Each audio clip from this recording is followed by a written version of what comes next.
speaking Bereshus, Rabbi Rossman and Rabbi Yitzchak Berkowitz, and I do want to introduce myself. I'm a Talmud of Rabbi Noach Weinberg, but I don't want to pretend that many things I say come directly from Rabbi Weinberg. I'm a Talmud. I'm not the recording secretary, but I am a Talmud of Rabbi Noach Weinberg.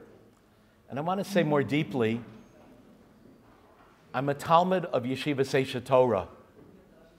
I'm really deeply formed by my chaverim, the people that I learned with for many, many years here at HaTorah. They have also formed who I am. And I want to say further, for those, again, that maybe haven't gotten to sit down with me and learn my biography yet, but for the young men here, once upon a time, long ago and far away, I was one of you guys. I was walking around the old city. I had a backpack on. And 41 years ago, Rav Chaim Willis said immortal words to me. "Are you Jewish?" I said, "Yeah." He goes, "Would you like to learn about it?" I said, "No." He said, "Have you had lunch yet?" And that was the beginning of a long relationship. I came in for lunch. Came for lunch and stayed for dinner. Early on in my learning, Baruch Hashem, I learned about the mitzvah of Kiddush Hashem, and I'd like to share that with you, and let's get right to it. We have the Rambam, and in talking to fellas, my gosh, there's so many eondic things I'd love to do with you, and there's the Kesef Mishnah, the Lecha Mishnah, and the two ways of learning, the Ran and the Shulchan Aruch, and more than two of you have told me, yeah, but, so again, if I'm doing a Avodah Zarah in public, if it's in private, do I have to die? So I'd like to make sure we get down the basics of things before we get too lost in Iyun also. Let's get to it. You should open up your Rambam, Perek Hamishi, Kol Beis Yisroel. Rambam begins with unusual language that he does not use by any other mitzvah, telling us a responsibility. The Rambam tells us, Kol Beis Yisroel. Yeah, all the house of Israel. I understand it means every individual on Team Israel. Mitzuvin al Kiddush Hashem HaGadol Hazeh. We're commanded to do Kiddush Hashem. Shenemar, v'nikdashti b'soch b'nei Yisrael. I shall be sanctified among the Klal Yisrael. Umuzharin shelo lechalalo shenemar, lo sechalalu es Shem kodshi. You shall not profane my name. I was struck.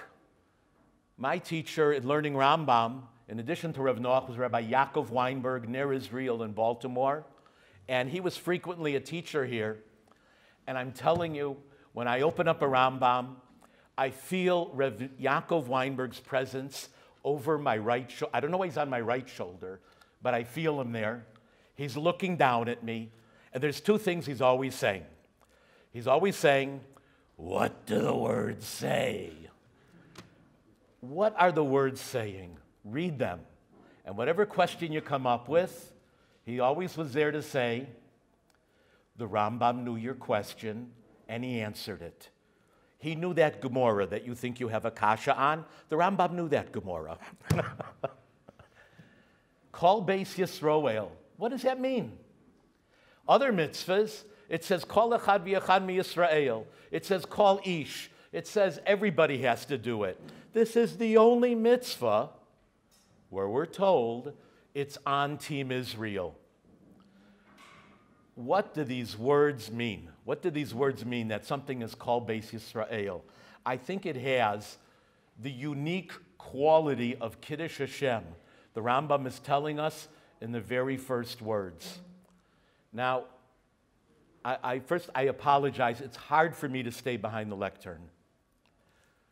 I need to know, are people able to hear me clearly?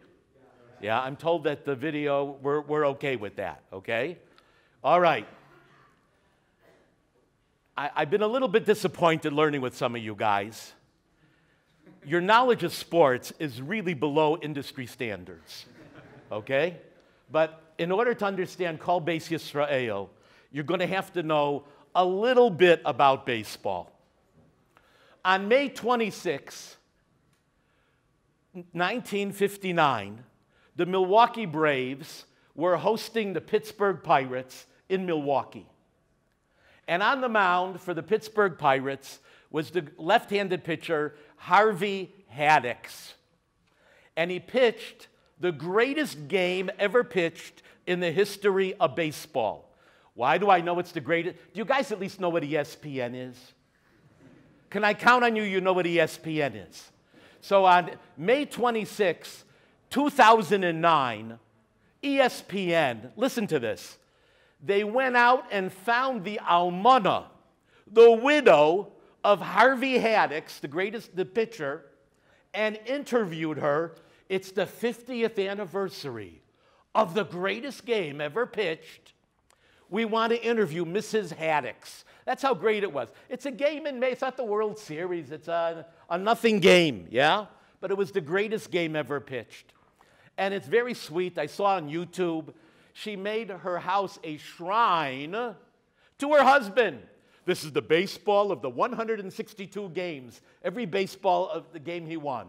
These are the newspaper clippings of the game my husband won. These are the official accounts of it. Such a very sweet thing. 50 years later, you're interviewing the widow. Now, since I know you guys don't know the story, I got to explain it to you. You guys know what a perfect game is? Okay, so me'al, above a perfect game, a no-hitter is a perfect game. Between 1900 and 1960, I don't expect you to know this, there were 5 perfect games, 5 in 60 years.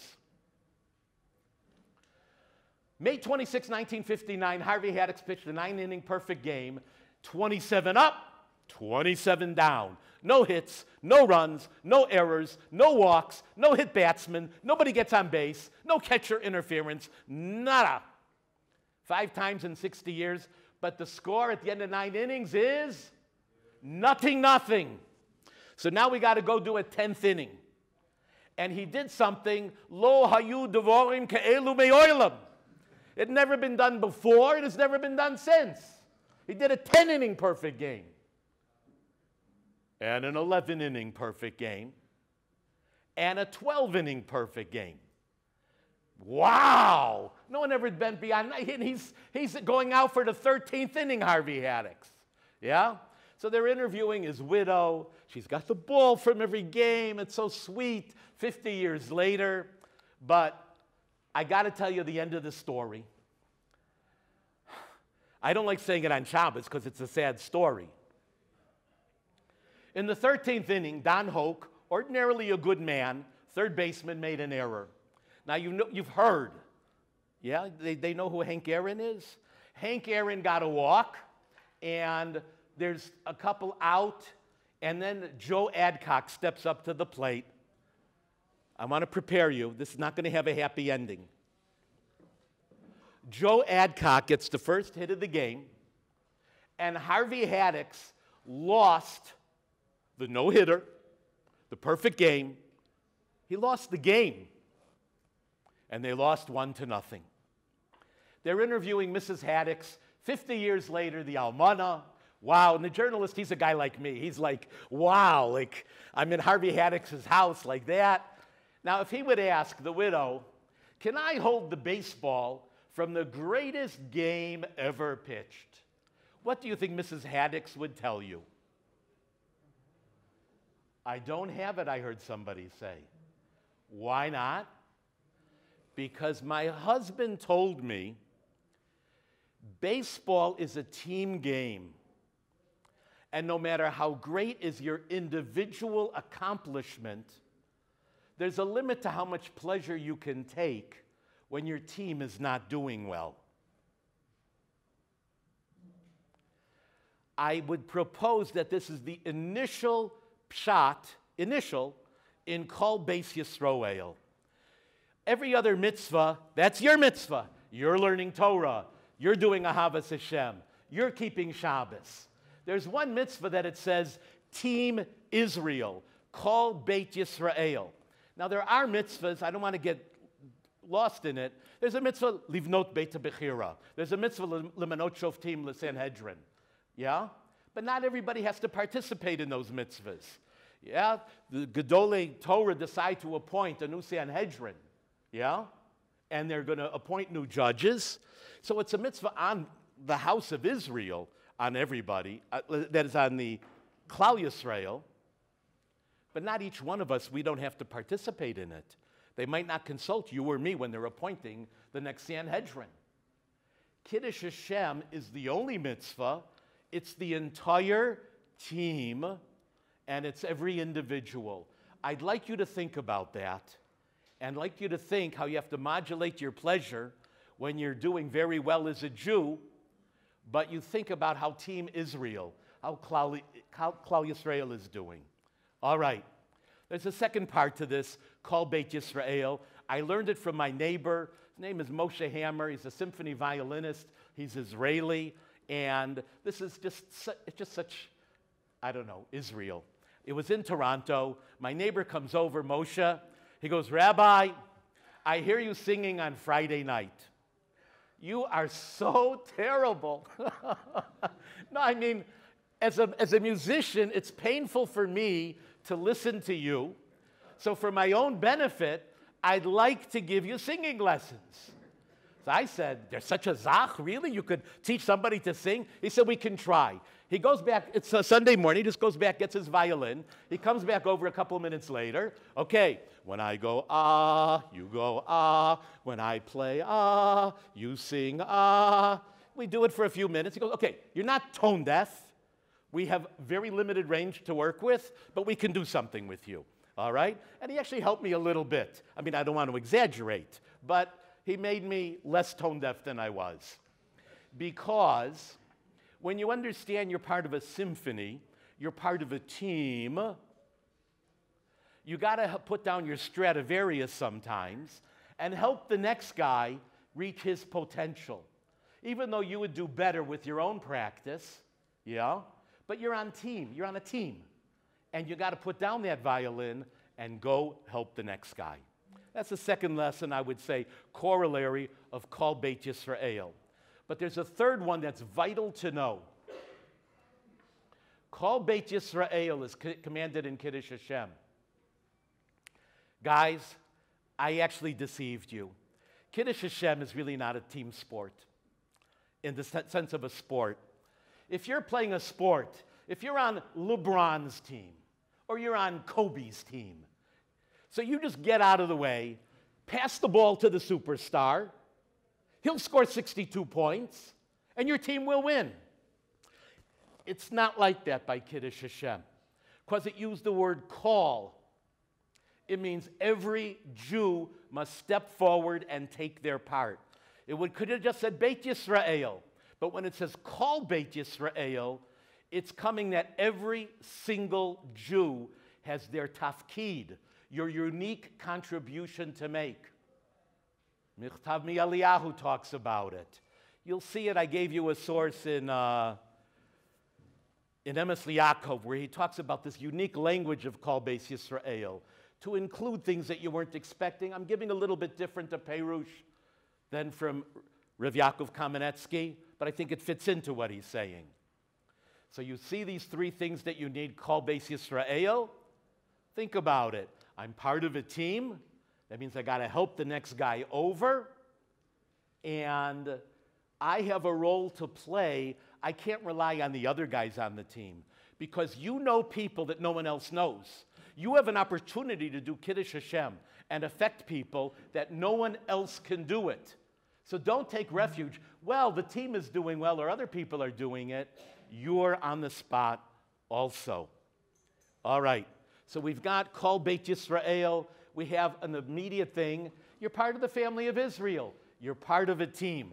I want you to think about that going forward in Kiddush Hashem. All right, back to our Rambam. Okay? I just want to make sure that you know the dinim.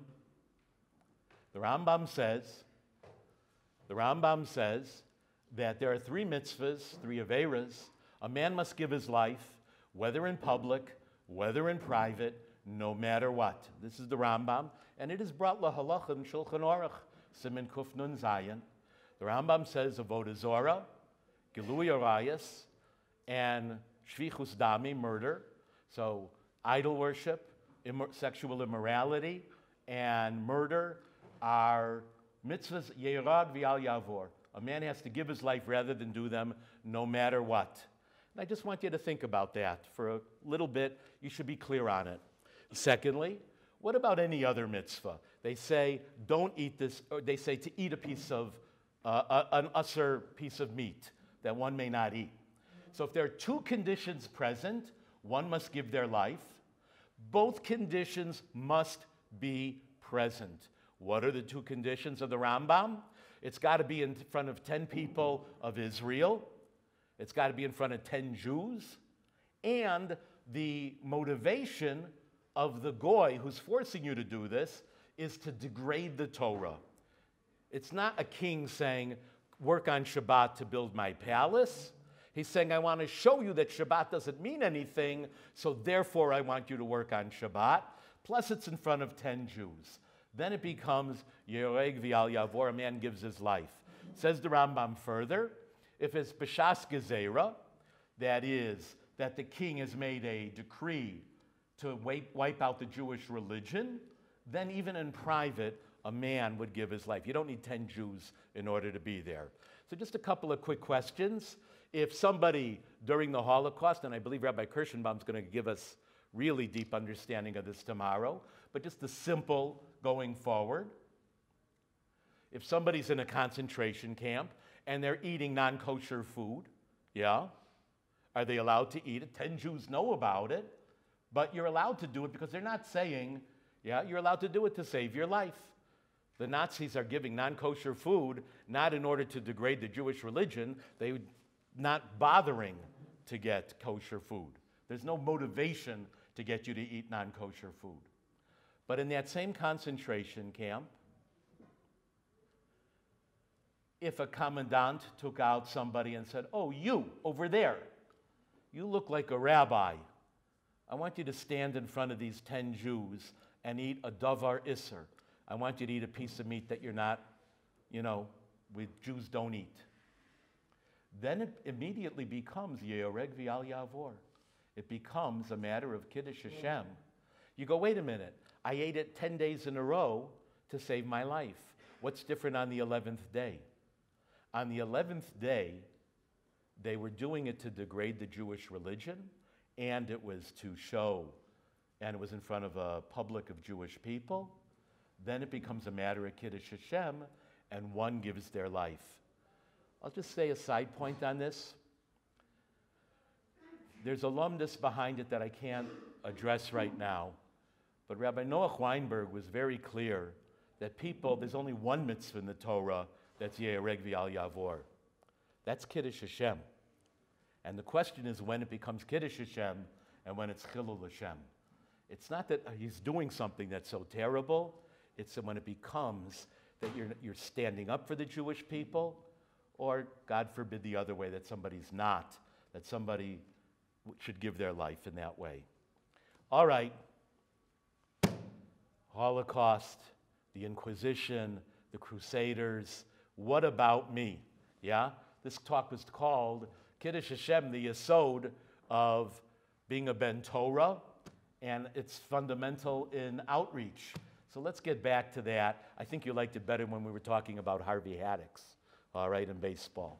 How do we incorporate Kiddush Hashem into the life we're living every day, all right? Take a look. I'm going through the Rambam, the final halacha in the parak, halacha Yud Aleph. And I'm going to begin, if you don't mind, in the middle of it. He talks behavior that's Chilul Hashem. I'm going to skip ahead. To behavior that's Kiddush Hashem.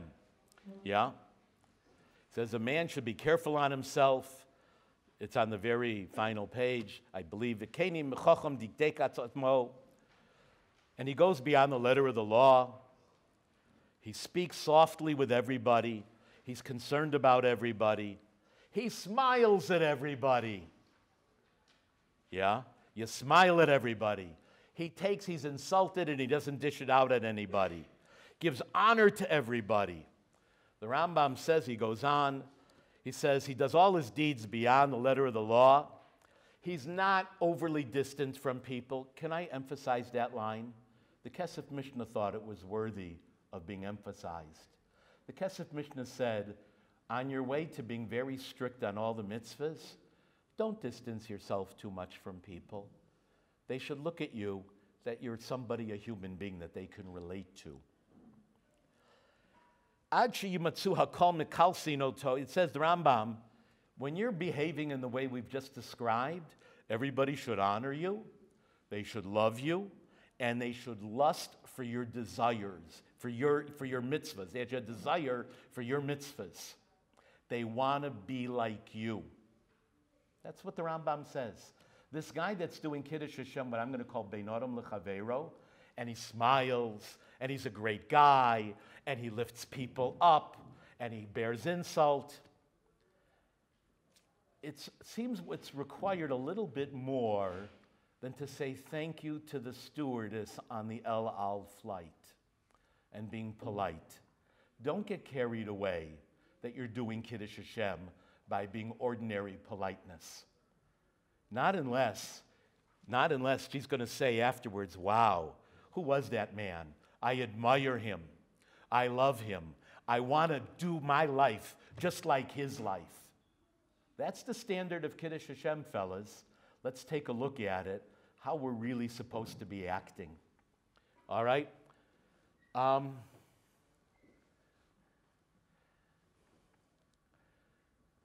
It means to lift up somebody and get them to see that they're very important. Get them to see that they're very special. That's the real, in my opinion, the real Kiddush Hashem. Not just like, hi, how you doing? Yeah, I'm a little bit polite to you. Yeah, how was your Shabbos? It's you pick up people. Now, you know what that means? That Rabbi Akiva described it. He said, what's the great things you can do for another human being?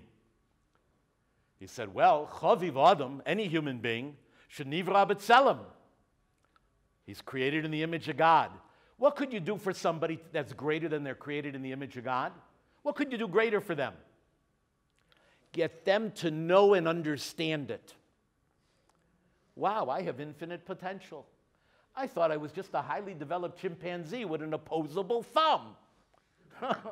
Good to know. Good to know. Better, somebody that's Jewish. They're one of the children of Hashem. What can you do for them? It says, Bani matem l'Hashem Elokeichem. When you get another Jewish person to understand, you're not just a Jewish guy. Do you know you're one of the children of Hashem? Do you know you're one of the special people that Hashem has chosen? Do you know that? How special and what you have in store for you? Actually, I didn't know. Get them to know it. So sometimes, you get them to know it, you can teach them. But you know how else you get them to know it? Sometimes you can come over. You might have run into this in our base midrash. Somebody grabs you and they pinch your cheeks. And you turn a little bit red. And you feel a little bit like standing up a little bit taller. Yeah, I'm somebody special. Yeah? So you look for what that is. So I'm going to go on a side point here of how important one individual is. In Halacha Vav, I'm going to have to go more quickly. In Halacha Vav, the Kesef Mishnah asks the following question. In Kiddush Hashem, they surround the city. The Romans surround the city. They go, give us Ploni ben Ploni. Give us Ploni ben Ploni. And if not, we're going to kill all 10 of you that are hiding him. Yeah? We know he's in the house. There's 10 of you in the house. If you don't give us Ploni ben Ploni, and Ploni ben Ploni's in the house, John Doe, we're coming in and killing everybody in the house, including Ploni ben Ploni. So the Kesef Mishnah has the following question on the Rambam. The reason we don't do murder and throwing a guy out to be killed by the Goyim is considered an act of murder. The reason we don't do it, my chozis, you don't know whose blood is redder. You don't know who's closer to Hashem. You don't know who's closer to Hashem. The Kesef Mishnah says, wait a minute, you're pulling a fast one on me. On one side of the weight, the scale, is who? Ploni ben Ploni. What's on the other side of the scale? 10 men plus Ploni ben Ploni. Yeah? Now, I didn't major in mathematics, but I'm not stupid. Yeah? Like, who's heavier? Ploni ben Ploni or Ploni ben Ploni and 10 other guys? So the Kesef Mishnah says, it seems if we're going by that reasoning, you don't know whose blood is redder. You don't know who's closer to Hashem. Yeah? We have a solution for this mathematical equation. This is the question of the Kesef Mishnah. And he takes refuge, he just says that maybe the Chachamim had a Masorah and the Rambam had it, that murder, you could never do murder even to save your life, even without the Svara. Oh, very nice. I taught this in an outreach class in Rockville, Maryland. And a fellow my age, Israeli, Avi Lechtash, he's in computers, engineering. He came up with an answer that I had heard from Rav Zelig Weinberg decades ago in the Beis Midrash. Rav Zelig told me, he asked me very simply, the problem that you have with the Kesef Mishnah, or that we don't understand that Rambam, it's because you're a baseball fan. Huh? What? He said, because you're a baseball fan. When you heard you don't know who's more valuable, you thought human beings are baseball players. Yeah, this guy's got, this guy's Hank Aaron with a 44, this guy's Willie Mays with a 24, and if they would only turn around, then I would know who's more Chaviv Lashem. I would know. Human beings are not like that. Asked Reb Zelig,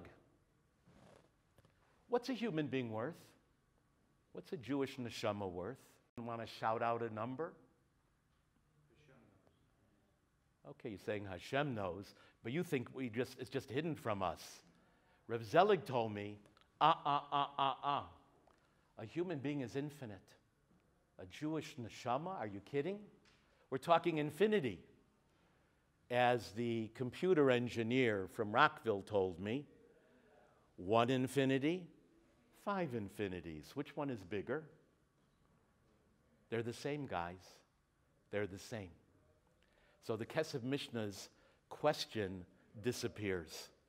It's the idea that we don't know whose blood is redder, or that we do know whose blood is redder. It's not true. We don't know. You're looking 1 infinity and 5 infinities. What do I want to bring from this to think about it? The importance of one person. At HaTorah, they have an award called Power of One. I'd like to give you maybe a different way of looking at it. One Jewish person is tremendously important. How many numbers are there between 0 and 1, fellas? What? Infinite. One person. Yeah. Oh, we did in our branch and what we did and all the numbers, but even one person has infinite value. You know who that one person is that has an infinite value? You. You're that one person. I want you to look at people in a different way when you're looking at Kiddush Hashem. The Rambam says, when you love people and you make them great, you're doing Kiddush Hashem. You'll read that over slowly to yourself afterwards. That's the Kiddush Hashem you do in daily life. Making other people big.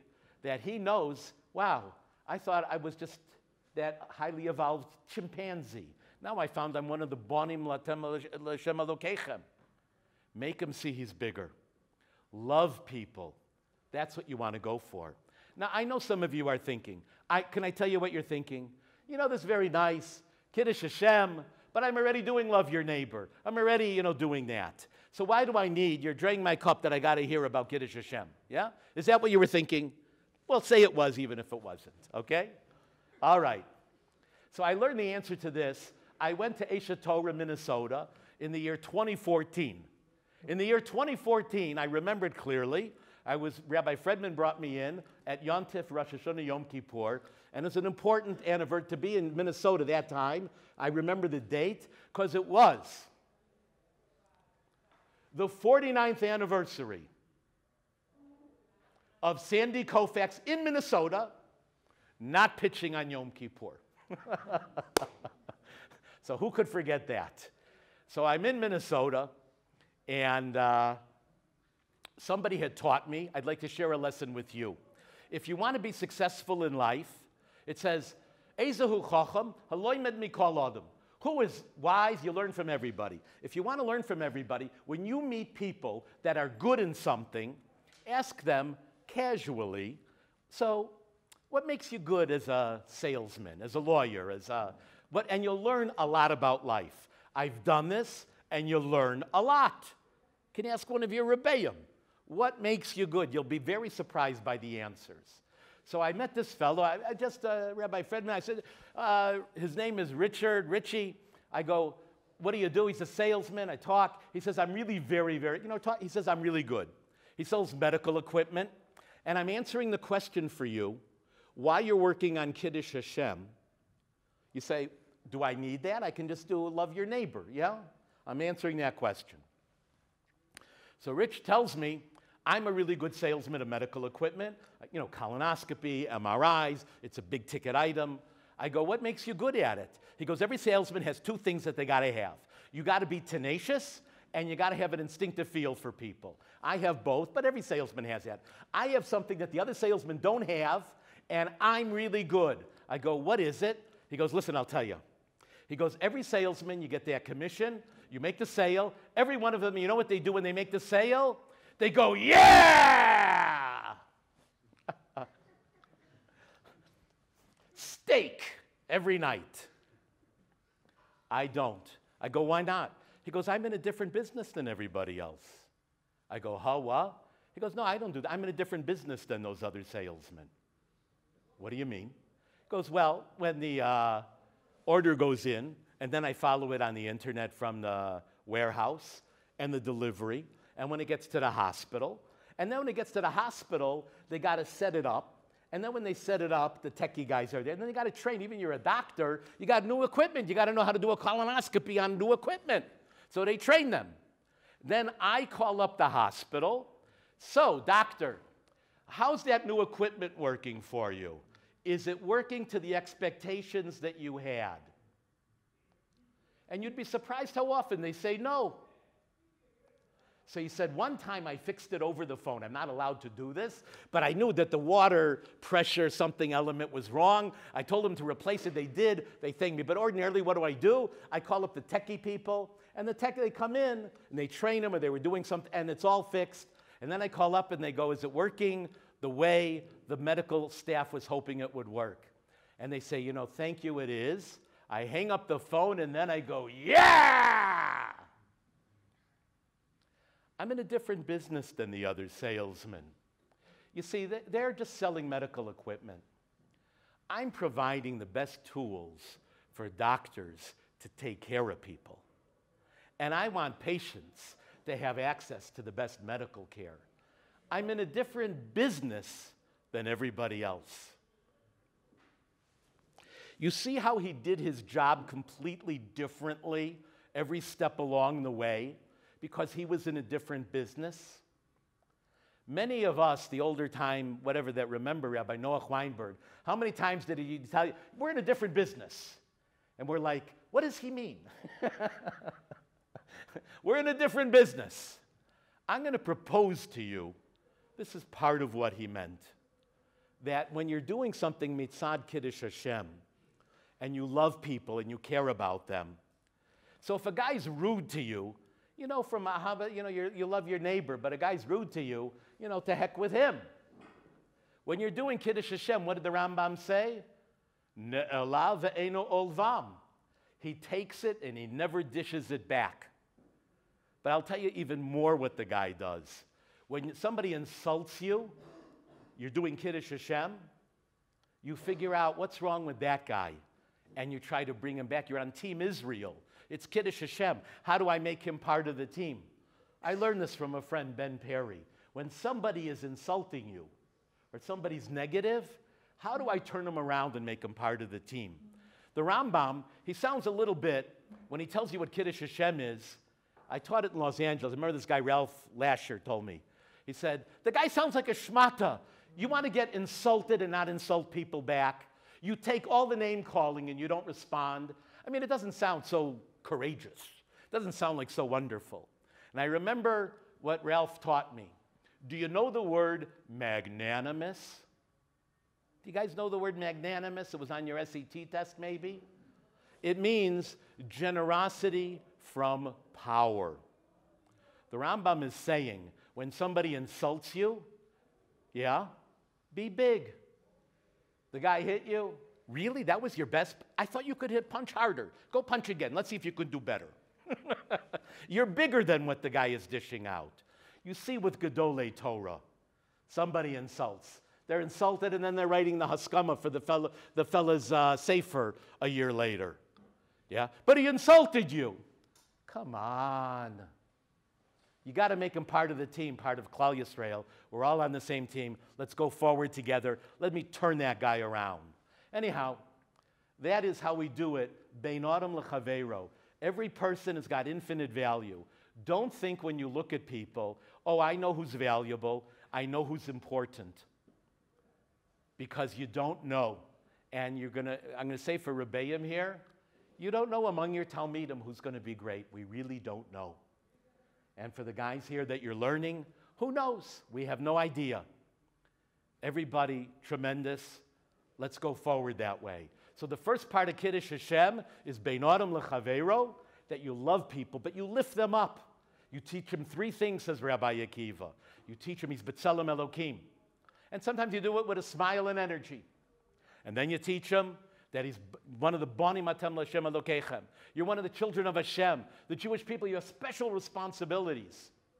Special in this world. And then if you can show them that it's a Kli Chemda, what the Torah is, now you're really doing the ultimate Kiddush Hashem before we get, well, we'll talk about it. All right. Going to have to move faster. Guys, second part of Kiddush Hashem, the Rambam says, I'm not going to read it out. In the previous halacha Yud, he said you can do Kiddush Hashem, not Bein Adam Lechaveiro, you do it with your avoda. Yosef HaTzadik, he was in Mitzrayim, and he refrained from doing an Aveira. Says the Rambam, if you refrain from doing an Aveira, even because, just for love of Hashem, no one in the world knows about it. No one knows about it. He just took the computer mouse and clicked it off. That can be Kiddush Hashem if he did it, me ahavas Hashem. No one knows about it. You're doing Kiddush Hashem.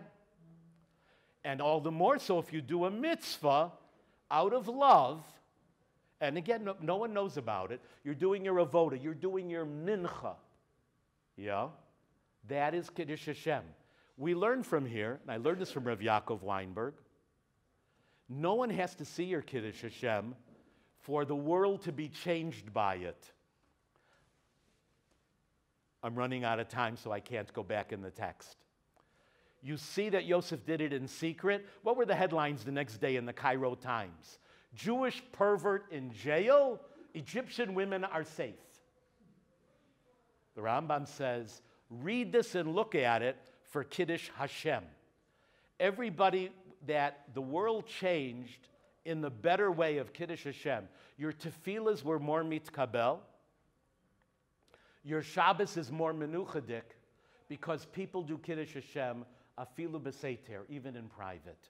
The Rambam is teaching us from Yosef that you do Kiddush Hashem with your avoda.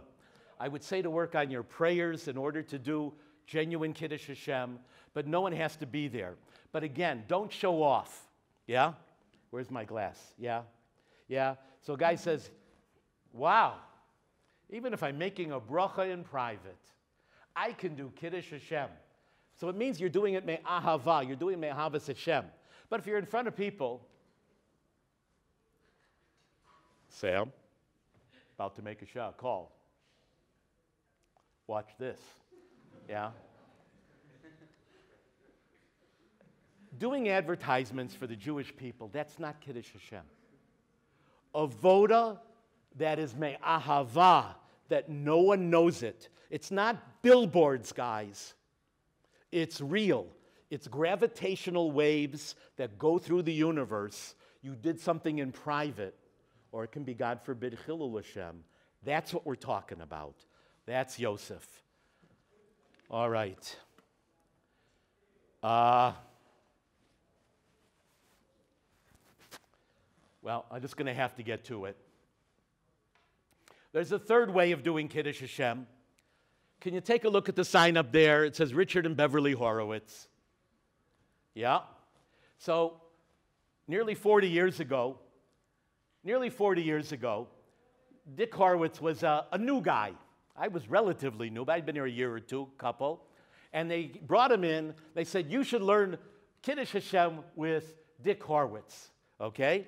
I probably not the right venue to brag now, but I'm not bragging. It's just a narrative. I'm not bragging. But at that stage, among the Talmidim, I was really one of, not a Talmud Chacham, but one of the advanced. I could read a majority of the words in the Rambam without translation. I don't want to say like 80%, but I could read more than half of the words in Hebrew before I had to get up and ask somebody what was in the book. So I'm learning with Dick Horowitz, and we're learning Kiddush Hashem. And I was a young man, and I was so excited about it. I go, Dick, Mesiras Nefesh, and this is what we think of as Kiddush Hashem. This is you're going to give your life for God. Yeah? I mean, enough about lifting them up and pinching their cheeks, and he's an infinite value and making them great, and I do my avot. This is the real deal now. You're going to die for God. We're going into war, into the battle. You with me? This is Kiddush Hashem. Yeah? And Mr. Horowitz said very discouraging words to me. I really don't want to die. This is, in fact, I'm finding this a little bit deflating right now. So he said to me, and I ask forgiveness for those that have heard this from me 3 times or more. He said to me, have you ever seen the movie Patton with George C. Scott? I had not seen the movie. And he said, I think you got to see the movie in order to understand better what Kiddush Hashem is. I looked at a clip on YouTube a few years ago. So he told me, he said, you're not understanding what it means that you're Moser Nefesh. You're misunderstanding. So General Patton gets in front of all the American soldiers. It's George C. Scott. It's a movie. And he's this tough, rough general, the American great general. And he goes to the young men and he tells them, you guys stink. You're here to die for your country. Well, you ain't. You're here to make that guy die for his country. Guys, we're here to win the war. You have to be Moser Nefesh to win the war. There's 2 armies. These guys are ready to be Moser Nefesh for what they believe in. These guys all want to collect a pension. What's going to happen when they collide? All the pensioners are all going to die. And the guys that are Moser Nefesh for the war, some will live and some will die. Okay? So Mr. Horowitz explained to me, when it says Mesiras Nefesh, it's not an end in itself. I think what you're doing is you're teaching Torah to Klal Yisrael. You're teaching values to the world. Indeed, I believe that's really what the essence of Mesiras Nefesh is. That this is the Torah, that a man dies in the Ohel, that a man gives his life for bringing Torah into the world and demonstrates to the world, whether to himself, to the tzibur of the Jewish people, or to the whole world, this is what we value. This world is small compared to the relationship that we have with the Kadosh Baruch Hu. And that's why we're willing to die for things that all the rest of the world is looking at. What? Huh? Why are you doing? Yeah? And they look at it, wow, the Jews changed the world. We are the ones. We're teaching. Mesiras Nefesh, it means changing, it means teaching Torah and changing the world.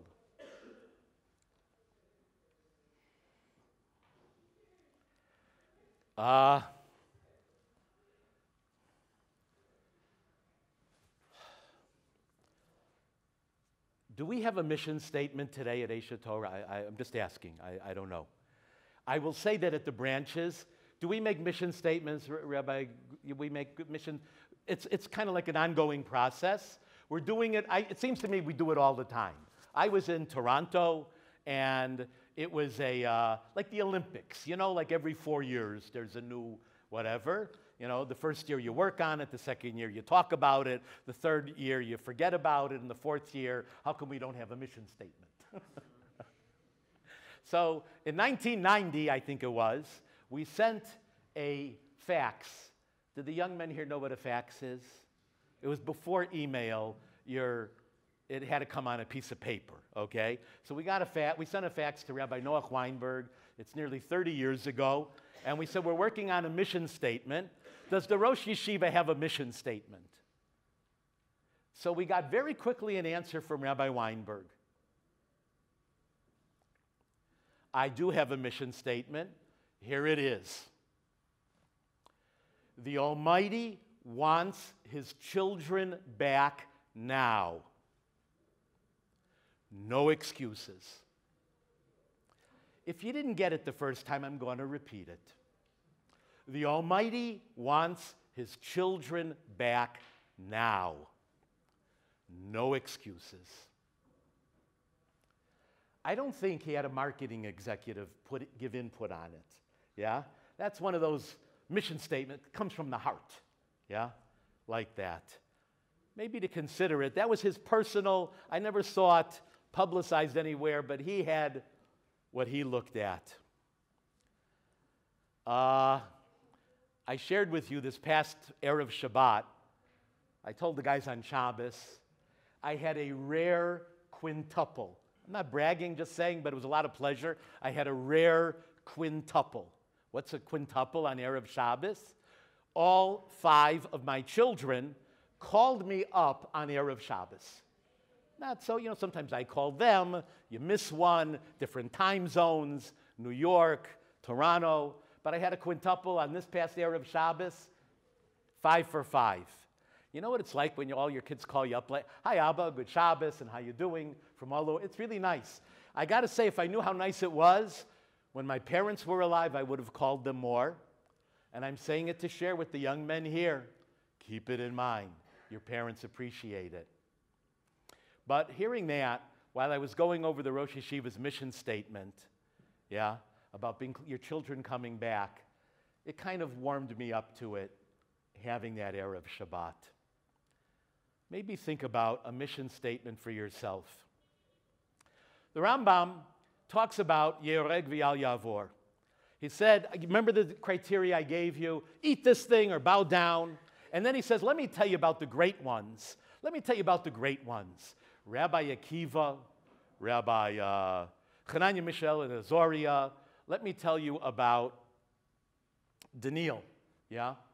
I want to tell you, loving people. I want to go back to the Yosef and Avoda for a moment. There was an important place in Shas that I wanted to share with you. I hope I say this with the right honor. Rav Chananya Metradian was going around Israel teaching Torah while the Romans were seeking him out to murder him, to kill him. And he said, they go, you're going to die teaching Torah. They're going to catch you. And what did Rav Chananya ben Tradian? So they'll catch me. I mean, I hope they don't. But the Torah and teaching the Jewish people and Kiddush Hashem and lifting up my brethren, I'm willing to die for that. And he went around teaching that. And then the Romans caught him, and we know how this story is going to end. Now, before I go on, does Rav Chananya ben Tradian, you have the Gemara in Avodah Zarah. And I hope I'm saying it in the right way. It sounds a little bit like this is the poster child or the poster rabbi for Aish Torah. Wow, I'm teaching Torah. Moser Nefesh. Giving energy and encouragement to all of Klal Yisrael. Doesn't that sound like, wow, we should teach this Gemara to everybody. But wait when you look at the Gemara, because you're going to go back a step. So Rav Chananya ben Tradian looks at his Rebbe, Rebbe Yossi Mikisamai, and he says to him, am I going to get Olam Haba? What? He says to him, am I going to get the world of eternity? What? You're the greatest there is. But that's not what it says in the Gemara. He just, am I going to make it? And his Rebbe even distresses me more. Because you know what his Rebbe says to him? I don't know. What have you done? Now I'm really losing my confidence in the education I got from my Rebbe. So then he says, well, and I'm not going to go into it, but there was a widow, mischale, whatever. I took care of a widow who was very poor, and I never told anybody about it. I took care of this widow. So his Rebbe tells him, you're in. What's going on? What's going on? I mean, I wouldn't have had the doubts if I'm Reb Chananya ben Tradia. I'm in. And if the Rebbe, and if you ask the question, the Rebbe should go, hey, you were makil kihilot, you're teaching the whatever. And then he's got to give an answer. He gives what he did in private, the quiet avoda that he did like Yosef HaTzadik. We learn from this Gemara, and the Rambam explains it. The foundation of Kiddush Hashem is that you do all your avoda, all your teaching, l'shem shamayim, me'ahavas Hashem. And there are people, or it's possible, you can be teaching Torah. It's not Kiddush Hashem. You're doing it because you like teaching. You're a good teacher. You got a nice voice. It was just something you got into. Doesn't make it Kiddush. I'm an outreach. So you're an outreach rabbi. Very nice. Can I pat you on the head? Yeah? Or even whatever it is. It's telling you the foundation of Kiddush Hashem, genuine Kiddush Hashem, that even Rav Chananya ben Tradian looked at it for himself. Am I l'shem shamayim? Am I doing it me'ahavas Hashem? Not for my self-actualization. I'm doing it because I'm serving Hashem. Well, that was the thing of avoda. I'm going to come now, and I'm going to have to get to the end. You did it with Bein Adam L'Chaveiro. You do the avoda. The big one is learning Torah with people and teaching them. The Rambam said you're not allowed to be machmir in Kiddush Hashem. He said it. Kallah mishnamar bo ya'avor v'yal yereg v'hu neherag hareza mischayev benafsho.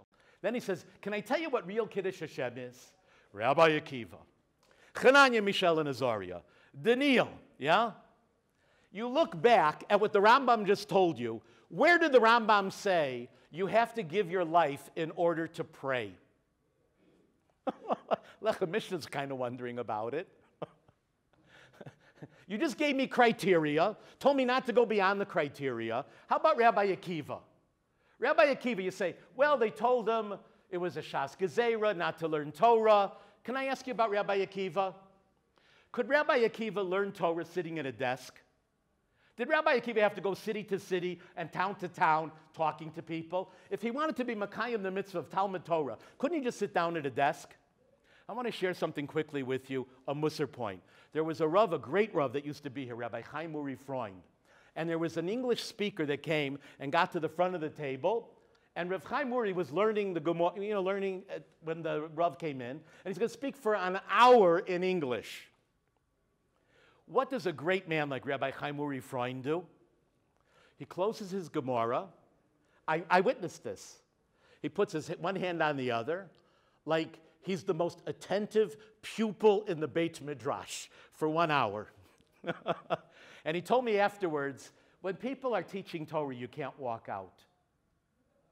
I asked him afterwards, do you really understand English? And I didn't know. He goes, no, I don't understand the word. But when somebody gets up, you can walk out 2 minutes before, but it's not Kavod Torah. I wanted to share that.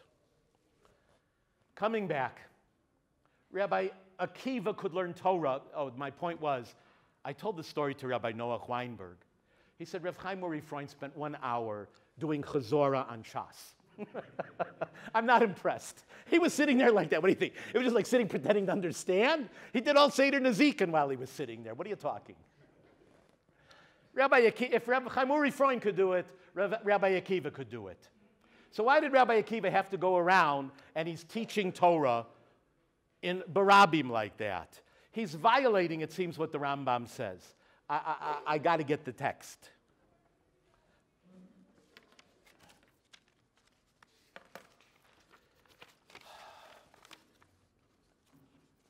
Rambam says in Sefer HaMitzvahs,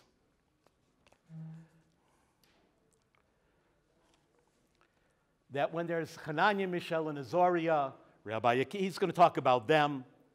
This is what the Rambam says. When there was Nebuchadnezzar, and there was a terrible Chilul Hashem, on the last page, and everybody's bowing down. Hananiah, Mishael, and Azariah were young, healthy men.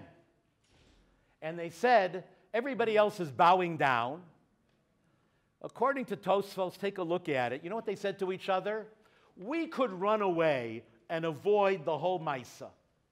We're going to run in and give encouragement and strength to the Jews. Somebody has got to stand up when there's a terrible Chilul Hashem. You read the Rambam there. He says everybody lost the mitzvah of Kiddush Hashem. There was nobody doing it at this Ma'amad ha'atzum, this mighty situation. Shabo pachadu kol bo'ei olam. Everybody was afraid. Says the Rambam, V'hoya chova lefarsem yichudo. There was an obligation, a responsibility at a time of Chilul Hashem that somebody has to step forth and do Kiddush Hashem, not to do Drisha v'Chakira. Oh, I can sit at my desk and I can learn Torah, and it's the Ran says it's an asay and I can be Sheva. No. When there's Chilul Hashem, there's an obligation for people to stand up and do Kiddush Hashem, says the Rambam. You'll read it over there and say for a mitzvot. That's why Rabbi Akiva got out there. That's why Hananiah, Mishael, and Azariah were out there. You can read all the dinim you want in Shulchan Aruch, guys. And I'm going to have to talk on Yom Kippur night, if they were making a barbecue in the plaza at the Kotel of forbidden meat, would you be looking in and asking the Rebbeim, now is tochacha something, a halacha, yeah, for Kiddush Hashem? Like, do I have to be mavatal my kol nidre for, yeah? I think people would know you got to do something about it when there's a tremendous Chilul Hashem. That's what Rabbi Noach Weinberg told us. I asked Rav Chaim Uri, when is it a greater Chilul Hashem? Bisman Nebuchadnezzar? Or today, when people are waiting in line, Jewish people, at the non-kosher restaurants on Saturday afternoon? What's a greater Chilul Hashem? I personally asked Rav Chaim Uri Freund. I asked Rabbi Noach Weinberg. Both of them told me, people today are less culpable, but the Chilul Hashem is greater. Guys, I got to finish. I'll do my best. There's 3 ways you're going to do Kiddush Hashem. You're going to love people and get them to see their potential and to see how great they are. Bonim atem l'Hashem Elokeichem, and you have a kli chemda. Greater than giving them the Torah is you make it known to them that they got a Torah. And they value it. And you're going to do your avoda. You got to work on your prayer. You know why they call it avoda, don't you? It's work. That's why it's called avoda. You got to work hard at it in private. And you're doing it mitzad ahavas Hashem. And you're doing the teaching. You'll remember the mission statement of Rabbi Noach Weinberg. Okay? The Almighty wants His children back now. No excuses. I thought when I finished, I asked somebody for advice. I said, how should I finish? So the person told me, you should do a call for action. I am not going to say Mila Shemelai, because I have not lived my life like this. I witnessed Rabbi Noach Weinberg, and I know what it is for a Gadol B'Torah to live their life like that. So it's not, that's not me. But I do want to share with you that you understand what Kiddush Hashem is. And I want to say with some emotion, this is not extra credit. It's why you were taken out of the land of Egypt. Look, it's all over the place. in Torah. You were not taken out of the land of Egypt because you would politely say thank you to the stewardess on El Al. That's not the Kiddush Hashem that's talked about. You were taken out to be a light unto the nations. This is not an HaTorah thing, and it's not a Baal Tshuva thing. It's there everywhere in the Torah, and it's the idealism that people want as the fruition of their learning. So I have, Baruch Hashem, benefited from so many years of seeing Rabbi Noah Weinberg and seeing his Rebbitzin Weinberg, and their family. And I benefited from my Chaverim, who I saw many men that were greater than myself and how they dedicated themselves. So I can't say a Milah Shem Elai, but I do want to finish with a blessing for all of us, and I want to finish a blessing for all of you, that in the ongoing story of Kiddush Hashem for the Jewish people, every one of us should be zocha to take our part.